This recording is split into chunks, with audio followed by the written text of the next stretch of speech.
Hey guys, welcome back to my channel. So, we have a kidlan review ആയിട്ടാണ് വന്നിരിക്കുന്നത്. നമ്മുടെ പ്രീതി സോഡിയാക്കിൻ്റെത്. ഒത്തിരി പേര് എൻ്റെ അടുത്ത് ഇൻസ്റ്റാഗ്രാമിലൂടെയും കമൻറ്റ് ബോക്സിലൂടെയും ഒക്കെ പറഞ്ഞിട്ടുള്ള ഒരു റിക്വസ്റ്റ് ആയിരുന്നു. ഇതിൻ്റെ റിവ്യൂ എങ്ങനെയാണ്, ഇതിൻ്റെ കോസ്റ്റ് എങ്ങനെയാണ്, യൂസ്ഫുൾ ആണോ അല്ലെങ്കിൽ വേസ്റ്റ് ആണോ എന്നൊക്കെ. അപ്പോൾ അതിനൊക്കെ ഉള്ള ഒരു ഉത്തരമായിട്ടാണ് ഞാൻ ഇന്ന് വന്നിരിക്കുന്നത്. അപ്പം നമുക്ക് നേരെ വീഡിയോയിലോട്ട് കിടക്കാം.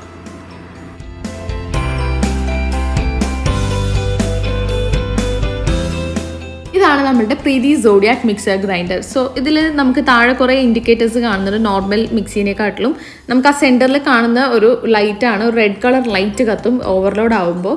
അപ്പോൾ അതിന് വേണ്ടിയിട്ടാണ് ആ ഒരു ഇൻഡിക്കേറ്റർ ബട്ടൺ ഉള്ളത്. ബാക്കിയെല്ലാം നോർമൽ മിക്സി പോലെ തന്നെയാണ്. മുകളിലത്തെ ഭാഗത്ത് കാണുന്നത് ഒരു ഫുഡ് പ്രോസസ്സറാണ്. അത് മാത്രമാണ് ഇതിൻ്റെ ഒരു പ്രത്യേകത എന്ന് പറയുന്നത്.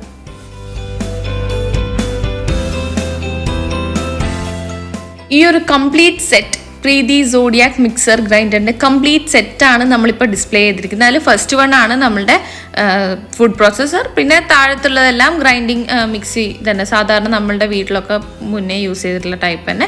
പിന്നെ ഒരു സിട്രസ് പ്രസ്സും ഉണ്ട്, പിന്നെ ഒരു ജ്യൂസറും കൂടെ ഉണ്ട്. പിന്നെ ഫസ്റ്റ് ഇത് തന്നെ നമുക്ക് കാണാം. ഫുഡ് പ്രോസസ്സറിൻ്റെ അകത്ത് ഇത്രയും ഓപ്ഷൻസ് ഉണ്ട്. ഈ കാണുന്ന ബ്ലേഡുകൾ കംപ്ലീറ്റ് നമ്മൾ ഫുഡ് പ്രോസസ്സറിന് യൂസ് ചെയ്യുന്നതാണ്. ഈ ഇത്രയും ഓപ്ഷൻസ് ഉണ്ട്. ഒരുപാട് കട്ടിങ്ങും സ്ലൈസിങ്ങും നമുക്ക് ഒരുപാട് രീതിയിൽ അത് യൂസ് ചെയ്യാൻ പറ്റുന്നുണ്ട്. അപ്പോൾ അതുകൊണ്ട് തന്നെ ഇത്രയും ബ്ലേഡുകളുടെ ആവശ്യമുണ്ട്. ഇത് കംപ്ലീറ്റ് ഫുഡ് പ്രോസസ്സറിന് വരുന്നതാണ്. നോർമൽ ഒരു 1.5 ലിറ്ററിൻ്റെ ജാറാണ് ഇത്. ഒരു 1 ലിറ്റർ ജാറും പിന്നെ ഒരു 0.5 ലിറ്ററിൻ്റെ നമ്മളുടെ കോക്കനട്ട് ചട്നിയൊക്കെ ഉണ്ടാക്കാൻ വേണ്ടിയിട്ടുള്ള, പിന്നെ ഒരു സിട്രസ് പ്രസ് ഉണ്ട്, പിന്നെ ഒരു നോർമൽ ജ്യൂസർ. യൂഷ്വലി ഉള്ളതിലും കുറച്ച് ഡിഫറെൻ്റ് ആയിട്ട് നമുക്ക് ഓരോന്നായിട്ട് പരിചയപ്പെടാം. ഫുഡ് പ്രോസസ്സറിൻ്റെ ബ്ലേഡുകളാണ് ഇതൊക്കെ ഞാൻ ആദ്യം പറഞ്ഞല്ലോ. അപ്പോൾ ഇത് എന്തിനാണ് നമുക്ക് ഓരോന്ന് യൂസ് ചെയ്യുന്നത് നോക്കാം. അപ്പോൾ ഫസ്റ്റ് തന്നെ ഇത് 2 ടൈപ്പ് ഉണ്ട്. ഒരെണ്ണം കംപ്ലീറ്റ് പ്ലാസ്റ്റിക് മോഡലും ഒരെണ്ണം ബ്ലേഡ് ഉള്ളതും. ഈ പ്ലാസ്റ്റിക് ടൈപ്പ് ഉള്ള ഈ ഒരു ഷേപ്പ് ഉള്ളത് നമുക്ക് ചപ്പാത്തി മാവ് കുഴക്കാൻ വേണ്ടിയിട്ടാണ് യൂസ് ചെയ്യുന്നത്. മറ്റേ ബ്ലേഡ് നോർമലി നമ്മൾ തോരനൊക്കെ വേണ്ടിയിട്ട് കട്ട് ചെയ്യുമ്പോൾ ചെറുതായിട്ട് നമുക്ക് വെജിറ്റബിൾസൊക്കെ നമ്മളുടെ ഫുഡ് ആവശ്യങ്ങൾക്ക്, കിച്ചണിലെ ആവശ്യങ്ങൾക്ക് വേണ്ടിയിട്ട് ചെറിയ രീതിയിൽ കട്ട് ചെയ്യാൻ വേണ്ടിയിട്ടാണ് ആ ഒരു ബ്ലേഡുള്ള ടൈപ്പ് യൂസ് ചെയ്യുന്നത്.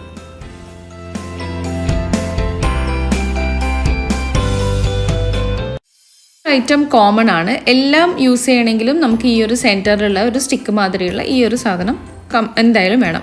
ജസ്റ്റ് ഒന്ന് സൈഡിലേക്ക് പ്രസ് ചെയ്ത് കൊടുത്തു കഴിഞ്ഞാൽ നമുക്ക് ഓപ്പൺ ആവും. അതിനുശേഷം ഈ ഒരു സ്റ്റിക്ക് മോഡൽ തിങ് നമുക്ക് നടുക്കൊക്കെ വെക്കണം. ഏതൊരു പ്രോസസ്സ് യൂസ് ചെയ്യുമ്പോഴും അത് അവിടെ തന്നെ നിൽക്കണം. അപ്പോൾ താഴത്തെ ആണെങ്കിലും മുകളിലത്തെ ആണെങ്കിലും അതങ്ങനെ തന്നെ വെക്കുക. ഇതിപ്പോൾ ഞാൻ ചപ്പാത്തിയുടെ ആണ് ഇട്ടിരിക്കുന്നത്. ഉള്ളിലേക്ക് നമ്മളൊന്ന് ജസ്റ്റ് പ്രസ് ചെയ്ത് കൊടുക്കുക, ക്ലോസ് ചെയ്യുക. ആവശ്യത്തിനുള്ള മാവ് അതിലേക്ക് ഇട്ട് കൊടുക്കുക. 2:1 റേഷ്യോ എന്ന രീതിയിൽ 2 ഗ്ലാസ് പൗഡറിന് 1 ഗ്ലാസ് വെള്ളം എന്നുള്ള രീതിയിൽ നമുക്ക് ഇട്ട് കൊടുത്ത് 1 മിനിറ്റ് ഗ്രൈൻഡ് ചെയ്താൽ മാത്രം മതിയാവും. അത്രയും വേണ്ടുള്ളൂ. ചപ്പാത്തി മാവ് റെഡിയാവും. ഉപ്പും ആവശ്യത്തിന് ഓയിലും ഒഴിച്ചു കൊടുക്കാം. അടുത്തതായിട്ട് നമുക്ക് 2 ബ്ലേഡും കൂടെ ഉണ്ട്. ഇതും ഫുഡ് പ്രോസസ്സറിൽ തന്നെ വരികയാണ്. വെജിറ്റബിൾസ് കട്ട് ചെയ്യാൻ വേണ്ടിയിട്ട് തന്നെയാണ് യൂസ് ചെയ്യുന്നത്. ഒന്ന് ഗ്രേറ്റ് ചെയ്യാൻ വേണ്ടിയിട്ടും ഒന്ന് സ്ലൈസ് ചെയ്യാൻ വേണ്ടിയിട്ടുമാണ് യൂസ് ചെയ്യുന്നത്. അപ്പോൾ നമുക്കൊന്ന് കട്ട് ചെയ്ത് നോക്കാം. ഇവിടെ ഒരു സ്ലൈസറാണ് എടുത്തിട്ടുള്ളത്. ജസ്റ്റ് ലോക്ക് ചെയ്യുന്ന മാതിരി ഉള്ളിലേക്ക് ഇട്ട് കൊടുത്ത് ജസ്റ്റ് ഒന്ന് പ്രസ് ചെയ്ത് കൊടുക്കുക മാത്രമേ ചെയ്യണ്ടൂ. പിന്നെ ആ സെൻറ്ററിലുള്ള ആ ഒരു പോർഷൻ ഞാൻ പറഞ്ഞല്ലോ, എപ്പോഴും ഒരേപോലെ തന്നെ ഇട്ടിട്ടുണ്ടാവണം. അതിനുശേഷം നമുക്കത് ക്ലോസ് ചെയ്യാം. നമുക്ക് ആവശ്യമുള്ള ക്യാരറ്റോ ഏതാണോ വെജിറ്റബിൾ കട്ട് ചെയ്യേണ്ടത് നമുക്ക് ഇതേപോലെ ഇട്ട് കൊടുക്കാം. ഫാസ്റ്റായിട്ട് ഇട്ട് കൊടുക്കാം. ഞാൻ ഒട്ടും തന്നെ എഡിറ്റ് ചെയ്തിട്ടില്ല. അത് അത്ര സെക്കൻഡ്സേ ആവശ്യമുള്ളൂ 2 ക്യാരറ്റ് സ്ലൈസ് ചെയ്യാൻ വേണ്ടിയിട്ട്. അപ്പോൾ ഈ ഒരു രീതിക്കാണ് ഇത് സ്ലൈസ് ആയിട്ട് വരിക. വളരെ നേരിയതായിട്ടാണ് ഉണ്ടാവുക, പേപ്പർ തിന്നായിട്ട്. നമുക്ക് ഒരിക്കലും ഇതേപോലെ കട്ട് ചെയ്തെടുക്കാൻ പറ്റുമെന്ന് എനിക്ക് തോന്നുന്നില്ല. എന്തായാലും എനിക്ക് പറ്റില്ല, കാരണം ഞാൻ കട്ട് ചെയ്ത് കഴിഞ്ഞാൽ കുറച്ച് സൈസ് കൂടുതലായി. സെയിം രീതി തന്നെയാണ്. ജസ്റ്റ് അതിൽ ലോക്ക് ചെയ്തിട്ട് ഒന്ന് പ്രസ് ചെയ്ത് കൊടുക്കേണ്ട ആവശ്യം മാത്രമേ ഉള്ളൂ. ആ സെൻറ്റർ പോർഷനിൽ അതേപോലെ തന്നെ വെക്കുക. എന്നിട്ട് ഈ ബ്ലാക്ക് റൗണ്ട് ആയിട്ടുള്ളത് നമുക്ക് അതിലേക്ക് പ്ലേസ് ചെയ്ത് കൊടുക്കാം. വെറുതെ ഒന്ന് ഇട്ട് കറക്കിയാൽ തന്നെ നിങ്ങൾക്ക് ഫസ്റ്റ് യൂസിൽ തന്നെ ആ കാര്യങ്ങളൊക്കെ പിടിയിട്ടും. അതിനുശേഷം ഇതിട്ട് കംപ്ലീറ്റ് ലോക്ക് ആണോ എന്ന് നോക്കണം. ജസ്റ്റ് പുഷ് ചെയ്ത് ലോക്ക് ചെയ്തിരിക്കണം. അതിനുശേഷം ഞാൻ അതേ ബൗളിനെയാണ് എടുത്തിട്ടുള്ളത്, വാഷ് ചെയ്തിട്ടില്ല. അതിലേക്ക് തന്നെ നമുക്ക് എങ്ങനെയാണ് ക്യാരറ്റ് ഗ്രേറ്റ് ചെയ്ത് കിട്ടുക നോക്കാം.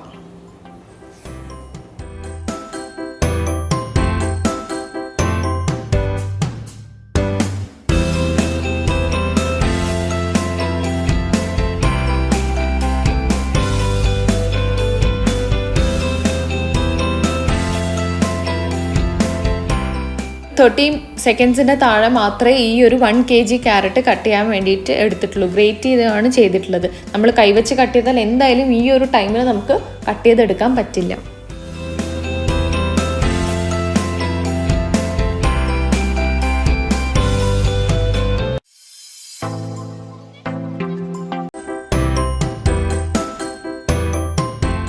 എന്തൊരു ഫിനിഷിലാണ് കട്ട് ചെയ്തിരിക്കുന്നത്. ഒരു മെഷീൻ കട്ടിംഗ് എന്ന് പറഞ്ഞാൽ അതെന്തായാലും അത്രയും ബ്യൂട്ടിഫുൾ ആയിരിക്കും. നമ്മളെ കൈവച്ച് കട്ട് ചെയ്താൽ എന്തായാലും ഈ ഒരു ഫിനിഷിങ് കിട്ടാൻ പോകുന്നില്ല, പ്രത്യേകിച്ച് എൻ്റെ കൈവച്ചിട്ടാവുമ്പോൾ.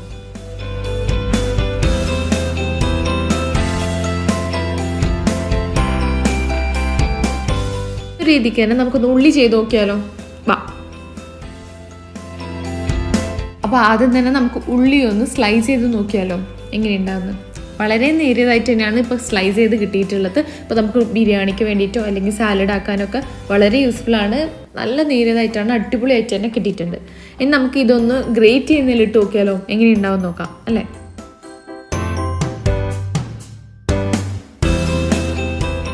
എടുത്തതുപോലെ തന്നെ ഒരു ഉള്ളിയാണ് എടുത്തിട്ടുള്ളത്. അത് കട്ട് ചെയ്ത് നേരെ ഗ്രേറ്ററിലോട്ട് ഇട്ടിട്ടുണ്ട്. ഇപ്പം നന്നായിട്ട് അടിച്ച് വന്നിട്ടുണ്ട്. ഇപ്പം അടിച്ച് ഈ ഉള്ളിയുടെ പ്രത്യേകത എന്താ വെച്ചാൽ ഗ്രേറ്ററിലോട്ട് ഇടുമ്പോഴത്തേക്ക് അതിൻ്റെ കളറൊക്കെ മാറി ഒരു പിങ്കിഷായി മാറിയിട്ടുണ്ട്. പിന്നെ അടിച്ച് ആകെ ഒരു ഷേപ്പ്ലെസ് ആയിട്ടാണ് എനിക്ക് തോന്നിയിട്ടുള്ളത്. ഒട്ടും തന്നെ ഒരു ഭംഗി തോന്നിയിട്ടില്ല. ആൻഡ് അതിന് പുറമെ തന്നെ ഇതിൻ്റെ ജ്യൂസൊക്കെ ഇങ്ങനെ പുറത്ത് വന്നിട്ട് ആകെ ഒരു സ്ക്വീസി ആയിട്ടാണ് ഉണ്ടായത്. അപ്പോൾ അത് അവോയ്ഡ് ചെയ്യാൻ വേണ്ടിയിട്ട് മാക്സിമം ഗ്രേറ്ററിലോട്ട് ഉള്ളി ഇടാതിരിക്കുക. ബാക്കിയുള്ള വെജിറ്റബിൾസ് ഒക്കെ ഇട്ട് കഴിഞ്ഞാൽ നല്ല അടിപൊളിയായിട്ട് കട്ട് ചെയ്ത് കിട്ടും. അപ്പോൾ ഉള്ളി ഇട്ടാൽ എന്ത് സംഭവിക്കുന്നുള്ളതുകൊണ്ടാണ് ഞാനിത് കാണിക്കാൻ വേണ്ടിയിട്ട് നിന്നത്. അപ്പോൾ അതിൻ്റെ കളർ തന്നെ മാറിയിട്ടുണ്ട്. സ്ലൈസ് ചെയ്തത് അടിപൊളി നല്ല ക്രിസ്പായിട്ട് വന്നിട്ടുണ്ട്. പക്ഷേ നമ്മൾ ചോപ്പ് ചെയ്താൽ കണ്ടില്ലേ ലിക്വിഡൊക്കെ പുറത്തോട്ട് വന്നിട്ടുണ്ട്. അപ്പോൾ മാക്സിമം ഓണിയൻ ഇതിലോട്ട് ഇടാതിരിക്കുക. ഓണിയൻ കട്ട് ചെയ്യാൻ വേണ്ടിയിട്ട് ഞാൻ ഫസ്റ്റ് കാണിച്ചില്ലേ തോരൻ കട്ട് ചെയ്യാൻ വേണ്ടിയിട്ടുള്ള ബ്ലേഡ്, അത് യൂസ് ചെയ്തിട്ട് കട്ട് ചെയ്താൽ നല്ല മിൻസ്ഡായിട്ട് ചോപ്പായിട്ടും കിട്ടും. അടുത്തതായിട്ട് നമ്മൾ പരിചയപ്പെടുന്ന ഒരു ജ്യൂസറാണ്. അപ്പം നോർമലി നമ്മൾ കണ്ടിട്ടുള്ള ജ്യൂസറൊന്നും ഇതുപോലത്തെ അല്ല. ഇതിൽ സൈഡിലൊരു വാൾവുണ്ട്. നമുക്ക് ഈ വെള്ളം ജ്യൂസും ഒക്കെ പുറത്തേക്ക് എടുക്കാൻ വേണ്ടിയിട്ട്, എന്താണോ ആ എക്സ്ട്രാക്റ്റ് അത് പുറത്തേക്ക് എടുക്കാൻ വേണ്ടിയിട്ട്. പിന്നെ ഇതേപോലെ ഒരു റോഡുണ്ട്, നമുക്ക് വെജിറ്റബിൾസും ഫ്രൂട്ട്സൊക്കെ ഒന്ന് പ്രസ് ചെയ്ത് കൊടുക്കാൻ വേണ്ടിയിട്ടാണ് അത് യൂസ് ചെയ്യുന്നത്. ഇതിൻ്റെ സെൻറ്ററിലോട്ട് ഈ കാണുന്ന ഏരിയയിലോട്ടാണ് നമ്മൾ വെജിറ്റബിൾസും ഫ്രൂട്ട്സൊക്കെ ഇട്ട് കൊടുക്കേണ്ടത്. ഈ സൈഡിൽ കാണുന്ന നെറ്റ് വഴിയാണ് ഈ ഒരു എക്സ്ട്രാക്റ്റ് കംപ്ലീറ്റ് പുറത്തോട്ട് വരുന്നത്. അപ്പം ഇത് നല്ല ഷാർപ്പായിട്ടുള്ള ബ്ലേഡാണ് ആ സെൻറ്ററിൽ കാണുന്നത്. അതിനുശേഷം നമുക്ക് ഇതേപോലെ നെറ്റ് ഒന്ന് പ്ലേസ് ചെയ്ത് കൊടുക്കാം. ജസ്റ്റ് ഒന്നൊരു ലോക്ക് ചെയ്യുന്ന ഒരു സിസ്റ്റം മാത്രമേ ഉള്ളൂ. അതിൽ പ്രത്യേകിച്ച് സ്പെഷ്യാലിറ്റി ഒന്നുമില്ല അതിന്. ആൻഡ് അതിനുശേഷം നമുക്ക് വെജിറ്റബിൾസ് ആണോ ഫ്രൂട്ട്സ് ആണോ അതിലിട്ട് കൊടുത്തതിന് ശേഷം ഇത് വെച്ചിട്ട് ചെറുതായിട്ടൊന്ന് പ്രസ് ചെയ്ത് കൊടുക്കാം. ആൻഡ് ജ്യൂസ് സൈഡിലേക്ക് കളക്ട് ചെയ്യുന്നതായിരിക്കും. ജ്യൂസറിൻ്റെ അകത്ത് തന്നെ നമുക്ക് പ്ലേസ് ചെയ്യാൻ വേണ്ടിയിട്ട് കിട്ടിയ ഒരു എക്സ്ട്രാ ബ്ലേഡാണ്. അപ്പം ഇതിൽ നമുക്ക് കോക്കനട്ട് മിൽക്കൊക്കെ എടുക്കാൻ വേണ്ടിയിട്ടാണ്. സെയിം തന്നെ ആ താഴത്തെ ബ്ലേഡ് റിമൂവ് ചെയ്തിട്ട് നമുക്ക് ഈ ഒരു ബ്ലേഡ് പ്ലേസ് ചെയ്ത് കൊടുക്കാൻ പറ്റും. അതിനുശേഷം സെയിം പ്രോസസ്സിൽ നമുക്ക് കോക്കനട്ട് മിൽക്കും കൂടെ ഇതിൻ്റെ അകത്ത് നിന്ന് എടുക്കാൻ പറ്റും. തേങ്ങാപ്പാൽ നമുക്ക് പെട്ടെന്ന് തന്നെ എടുക്കാൻ പറ്റുന്ന രീതിയിലാണ്. അപ്പോൾ തേങ്ങാപ്പാൽ കുറച്ച് ഹാർഡാണല്ലോ, അപ്പോൾ അതുകൊണ്ടാണ് ഇത്രയും സ്ട്രോങ് ആയിട്ടുള്ള ബ്ലേഡ്. ഒരു എക്സ്ട്രാ ലിഡും കൂടെ അതിൻ്റെ കൂടെ തന്നെ അവൈലബിൾ ആണ്. ഇതൊരു റെഗുലർ നമ്മളുടെ വീട്ടിലൊക്കെ ഉള്ള ഗ്രൈൻഡർ തന്നെയാണ്. ഡ്രൈ ഗ്രൈൻഡിങ് ആണ്. 1 ലിറ്ററിൻ്റെ ആണ് കപ്പാസിറ്റി വരുന്നത്. ആൻഡ് നിങ്ങൾക്ക് അത്യാവശ്യം ചെറിയ ചെറിയ ലിക്വിഡ് ഐറ്റംസ് ഒക്കെ അതിൽ ചെയ്തെടുക്കാം. മറ്റേത് 1.5 ലിറ്ററിൻ്റെ ആണ്. രണ്ടും യൂസ് സെയിം തന്നെയാണ്. കുറച്ചും കൂടെ ലിക്വിഡ് മാവായിട്ടുള്ള സംഭവങ്ങളൊക്കെ നമുക്ക് വലുതിൽ അരച്ചെടുക്കാം. ചെറുത് ചട്നി ജാറാണ്. ആസ് യൂഷ്വൽ നമ്മളൊക്കെ എല്ലാവർക്കും പരിചയമുള്ള ഒരു ഐറ്റം തന്നെയാണ്. ഇതിലെല്ലാം ഗ്രൈൻഡ് ചെയ്യാം. കുറച്ച് കപ്പാസിറ്റി കൂടുതലാണ്. 0.5 ലിറ്റേഴ്സ് ഉണ്ട്. ഇത് നമുക്കൊരു സിട്രസ് പ്രസ്സാണ് വരുന്നത്. ഇത് വളരെ സിമ്പിളാണ്. ഇതേപോലെ നമുക്ക് നാരങ്ങ ജ്യൂസോ അല്ലെങ്കിൽ ചെറുനാരങ്ങ പിഴിയാനൊക്കെ നമുക്ക് ഇത് വെച്ചിട്ട് ചെയ്യാൻ പറ്റും. ഇപ്പോൾ ഇട്ടിട്ടുള്ള പോലെ തന്നെ വയ്ക്കുക. നമ്മളുടെ ഈ ഒരു അതേ ഫുഡ് പ്രോസസ്സറിൽ തന്നെയാണ് നമ്മളിത് പ്ലേസ് ചെയ്യേണ്ടത്.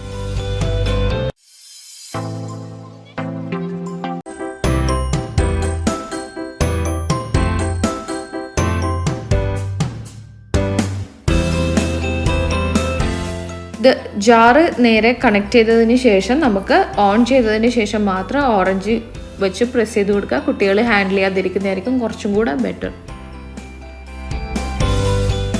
അടിപൊളിയായിട്ട് കട്ട് ചെയ്യാനും ചോപ്പ് ചെയ്യാനും ചപ്പാത്തിക്ക് കുഴയ്ക്കാനൊക്കെ പറ്റിയിട്ടുള്ള ഒരു അടിപൊളി പ്രൊഡക്റ്റ് തന്നെയാണ്. എന്തായാലും കിച്ചണിൽ വർക്ക് ചെയ്യുന്ന ഒരാൾക്ക് എന്തായാലും ഇഷ്ടപ്പെടുന്ന ഒരു പ്രൊഡക്റ്റാണ്. കാരണം എന്ന് വെച്ചാൽ നമ്മളുടെ ടൈം അത്ര കുറച്ചാണ് ഈ ഒരു വെജിറ്റബിൾസൊക്കെ കട്ട് ചെയ്യാൻ വേണ്ടിയിട്ട് ആവശ്യമുള്ളൂ. അപ്പോൾ എല്ലാവരും വാങ്ങിക്കുക, ട്രൈ ചെയ്ത് നോക്കുക. ആൻഡ് ഇതിന് കോസ്റ്റ് വന്നിട്ട് 8500 ആണെന്ന് തോന്നുന്നു. MRP 10 എങ്ങനെയുണ്ട്, പക്ഷേ ഓഫറിൽ 8500 ആണ്. പക്ഷേ എനിക്ക് അതിലും കുറച്ചിട്ടാണ് കിട്ടിയത്. 7900 ആണോ 7500 ആണോ എന്ന് എനിക്ക് ഓർമ്മയില്ല.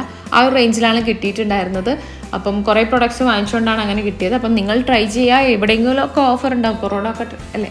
അപ്പോൾ എന്തായാലും ട്രൈ ചെയ്യുക, വാങ്ങിക്കുക. കിച്ചണിൽ വർക്ക് ചെയ്യുന്നവർക്ക് എന്തായാലും യൂസ്ഫുള്ളായിട്ട് 100% യൂസ്ഫുൾ ആയിട്ടുള്ള ഒരു സാധനമാണ്.